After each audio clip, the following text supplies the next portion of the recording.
আসসালামু আলাইকুম রহমতুল্লাহ। আলহামদুলিল্লাহ ওয়াহদা ওয়াসসালাতু ওয়াসসালামু আলা মাল্লা নাবিয়া বাদা। হানাফি মাযহাবের সহিহ হাদিস বিরোধী ফতোয়া 4। হানাফি মাযহাবের একটি ফতোয়া হলো স্ত্রী মারা গেলে তার স্বামী স্ত্রীকে কোনো অবস্থাতেই গোসল দিতে পারবে না। ফতোয়া আলমগীরি ইসলামিক ফাউন্ডেশন, প্রথম খণ্ড, পৃষ্ঠা নং 387। হানাফি সমাজে প্রচলিত আছে যে স্বামী বা স্ত্রী কেউ মারা গেলে উভয়ের মধ্যে তালাক হয়ে যায়। এটি একটি ভ্রান্ত ধারণা।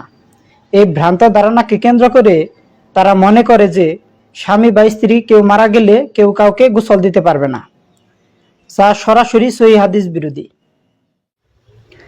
তাদের এই ফতোয়া বিরোধী সহিহ হাদিস হলো রাসূল সাল্লাল্লাহু আলাইহি ওয়াসাল্লাম তার স্ত্রী আয়েশা রাদিয়াল্লাহু তাআলা আনহাকে বলেছিলেন, তুমি যদি আমার পূর্বে মারা যাও তাহলে আমি তোমাকে গোসল করাবো, কাফন পরাবো, জানাজা পড়বো এবং দাফন করব।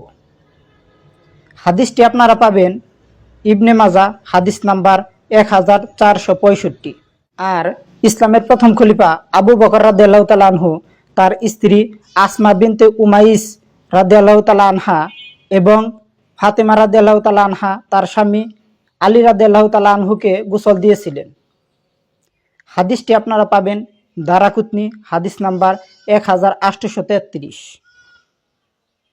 উপরোক্ত আলোচনা থেকে এই কথা স্পষ্ট হয়ে গেল যে স্বামী বা স্ত্রী যে কেউ মারা গেলে একে অপরকে গোসল দিতে পারবে। আর হানাফি মাযহাবের এই ফতোয়াটি যে গোসল দিতে পারবে না, এই ফতোয়াটি সরাসরি সহিহ হাদিস বিরোধী এবং বর্জনীয়।